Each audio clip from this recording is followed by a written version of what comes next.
What's up, everyone? Welcome to Ashley Talks Movies, and welcome to my review of The Long Walk. This comes from director Francis Lawrence, who also directed the Hunger Games sequels, and it's based on a book by Stephen King. The story is set in a dystopian post-war America where 50 teenage boys, one from each state, are selected to participate in an annual walking contest. They must keep a walking pace above 3 miles per hour, or they get a warning.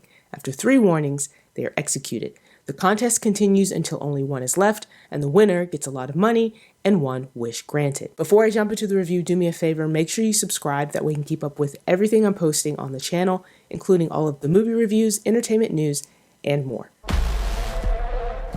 And if you're lucky, you get to choose how you spend those last moments. Warning.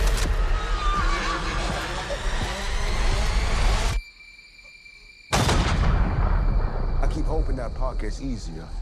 That's what I'm afraid of. The Long Walk is a very dark movie, and one that was, at times, very hard to watch. And this movie is unflinching in the way that it handles violence. There are times where the camera doesn't cut away from when the walkers are executed, and it really forces you, the audience, to see how brutal these deaths are. Sometimes the deaths are predictable, and sometimes they are very sudden, but either way, they are jarring, even when it happens again and again. The sound design here is so effective with this, particularly the way that silence and the sound of a gunshot are used. Even in the moments when you don't see the deaths, you can kind of picture them because of how the sound is used.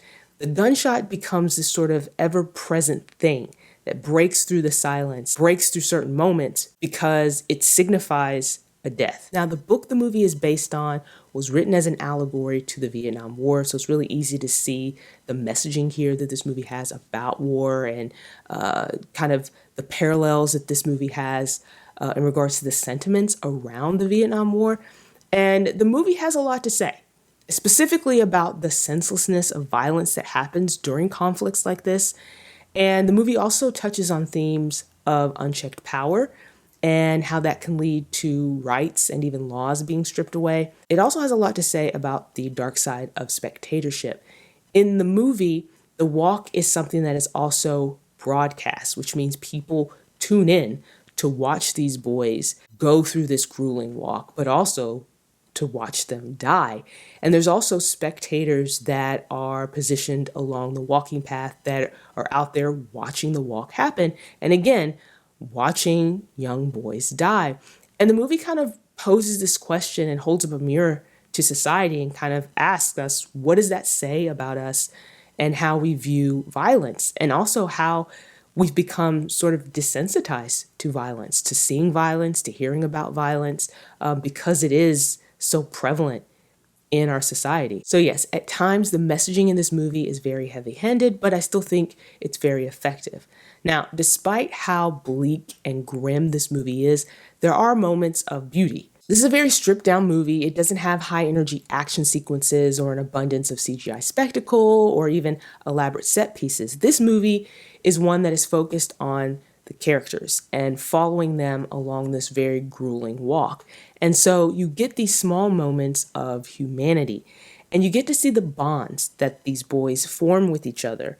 You know, they start off as strangers, and yet they soon become friends. They're sort of bonded by the struggle that they're going through. There's a sense of brotherhood here. And so they start to share stories about themselves, which reveal more about their characters.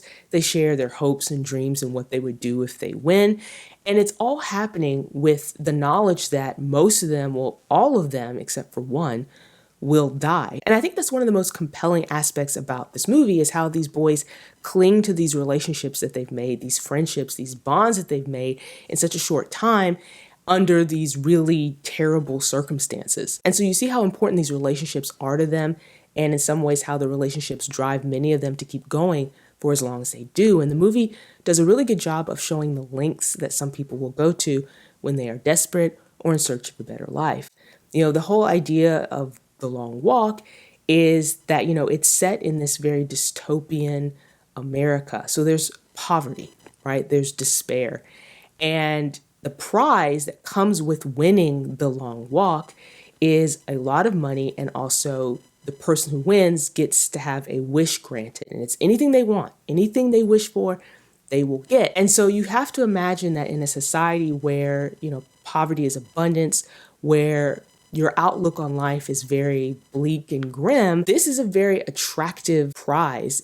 And are you willing to endure this long walk knowing that you could die if it meant winning something that could change the course of your life and the life of your family? The Long Walk has a wonderful cast who I think all do a really great job of bringing these characters to life and embodying these different types of personalities. And you have, some walkers who are very timid, some walkers who are overly confident. You have some that are real jerks, and you have some that are really kind and nurturing. And it's really great to see these different personalities and the dynamics between all of these walkers unfold. But I think the real standouts in terms of performances and bringing these characters to life are Cooper Hoffman, who plays Ray, and David Johnson, who plays Pete. Ray is a very determined guy, and Hoffman, I think, is able to capture that determination really well, but he's also very vulnerable. He's someone who is afraid and also unsure of himself at times, and there's an earnestness that Hoffman brings to his performance. Then you have Pete, who is more of a mysterious figure that we slowly learn more about as the movie unfolds, and I think Johnson gives the best performance of the movie. It's a very understated performance. There's a quietness to it. There are times where Pete says so much without actually saying anything at all. And I think that speaks to Johnson's ability to do so much with his facial expressions.